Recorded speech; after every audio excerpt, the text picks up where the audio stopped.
I just want to start by correcting the record on the question of our vulnerable citizens.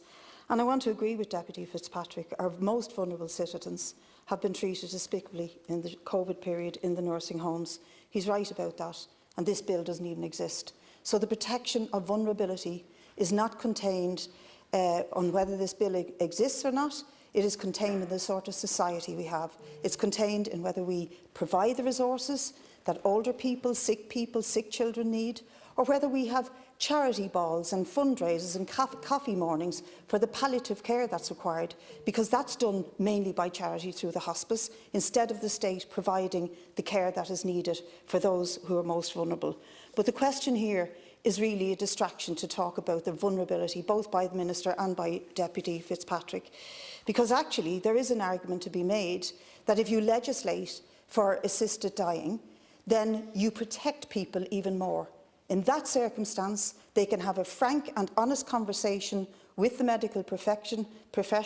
They can make decisions. There's time limits to it. It's overseen by two medical people who are qualified to do so. And so there's less vulnerability. I know people who collect their medicines, who backlog their medicines. I know it took a couple of people who do it, so that someday, if they want to pass away quietly and quickly, rather than going through months and months and months of decreasing their life quality, they may have the option to do it. But for them, that's a dirty secret.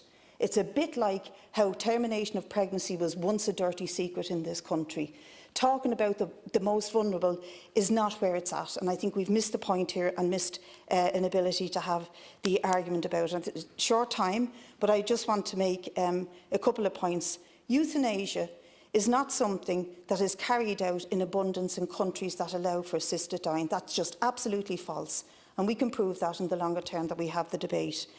Euthanasia, or the assisted dying of people, is not done on them, it's done with them, and they're not all old. Vicky Phelan is not old. The woman I read the life story of in the Irish Times, who ended up starving herself to death because nobody would give her assisted dying facilities. She went on hunger strike. She was a young woman.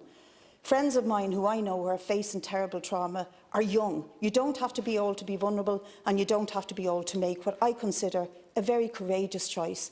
And often that choice is made out of love. And love for life, but love for the life of those who you're leaving behind. So remember that when you're discussing this. And I really want to object to the idea that we should drag out this debate. The idea that a committee wouldn't have enough time. I put a climate emergency bill. It took 2 years and it still isn't sorted out. 2 years talking it back and forth.